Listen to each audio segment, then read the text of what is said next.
ನಮಸ್ಕಾರ ಎಲ್ಲರಿಗೂ. ನನ್ನ ಹೆಸರು ಕಲ್ಲೇಶ್ ಅಂತೇಳಿ. ಲಾಚನಕೆರೆ ಭಾಗದಲ್ಲಿ ಒಬ್ಬ ರೈತರಿಗೆ ಮೆಣಸಿನ ಬೆಳೆಗೆ ನಮ್ಮ AWPL ಸಂಸ್ಥೆಯ ಅಗ್ರೋ 90 PGPR ಮತ್ತು ಇಕೋರಿಯಲ್ಲಿ ಪುಡಿಯನ್ನು ಕೊಟ್ಟಿದ್ವಿ. ಆ ರೈತರಿಗೆ ಕೇಳೋಣ ಈ ಒಂದು ಬೆಳೆಯಲ್ಲಿ ಏನೇನು ಸಮಸ್ಯೆ ಇತ್ತು ಮೊದಲು, ಇವಾಗ ಏನೆಲ್ಲ ರಿಸಲ್ಟ್ ಬಂದಿದೆ ಅಂತೇಳಿ.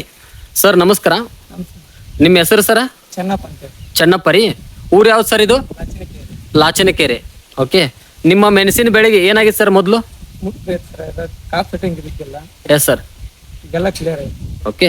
ಇವಾಗ ನಮ್ದು ನಮ್ಮ ಒಂದು ಪ್ರಾಡಕ್ಟ್ ಅಗ್ರಿಕಲ್ಚರ್ ಪ್ರಾಡಕ್ಟ್ ಬಳಸಿದ ನಂತರ 8 ದಿನ ಆಯ್ತಲ್ಲ ಇವಾಗ ಸ್ಪ್ರೇ ಮಾಡಿ. ಇವಾಗ ಏನ್ ಬದಲಾವಣೆ ಆಗಿದೆ ಸರ್? ಮುಟ್ರಿ ಕಾಪ್ ಸೆಟ್ಟಿಂಗ್ ಆಗಿದೆ ರೀ. ಮತ್ತೇನು ಇಂಪ್ರೂವ್ಮೆಂಟ್ ಆಗಿದೆ? ಗಿಡ ಬೆಳವಣಿಗೆ ರೀ? ಬೆಳವಣಿಗೆ ಆಗಿದೆ ಅಲ್ರಿ. ಓಕೆ ಸ್ನೇಹಿತರೆ, ನೋಡ್ಬೋದು ಇಲ್ಲಿ ಈ ತರ ಹೊಲ ಇದೆ. ಮೊದಲು ಎಲೆಗಳೆಲ್ಲ ಮುಟ್ರಿ ಇದ್ದವು, ಅದಾದ ನಂತರ ಈ ಪ್ರಕಾರ ಇಳುವರಿ ಬಂದಿದೆ. ಓಕೆ, ಕೇವಲ 8 ದಿನದ ರಿಸಲ್ಟ್ ನೋಡ್ಬೋದು. ಇಲ್ಲಿ ಮುಟ್ರಿ ಇದ್ದಿದ್ದು ಕೂಡ ಕ್ಲಿಯರ್ ಆಗಿದೆ. ಹೂವು ಸೆಟ್ಟಿಂಗ್ ಇರ್ಬೋದು, ಪ್ರತಿಯೊಂದನ್ನು ನೀವು ನೋಡ್ತಾ ಇದ್ದೀರಾ ಯಾವ ರೀತಿ ಕಾಯಿ ಹಿಡಿದಿದೆ ಅಂತೇಳಿ. ಓಕೆ, ಈ ಪ್ರಕಾರ ರಿಸಲ್ಟ್ ಇದೆ.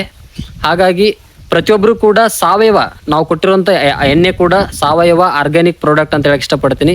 ಪ್ರತಿಯೊಬ್ಬರು ಈ ಪ್ರಾಡಕ್ಟ್ ಬಳಸಿದ್ರಿ ಅಂತಂದರೆ ಕಡಿಮೆ ಖರ್ಚಲ್ಲಿ ಒಳ್ಳೆ ಇಳುವರಿ ತಕ್ಕೋಬೋದು.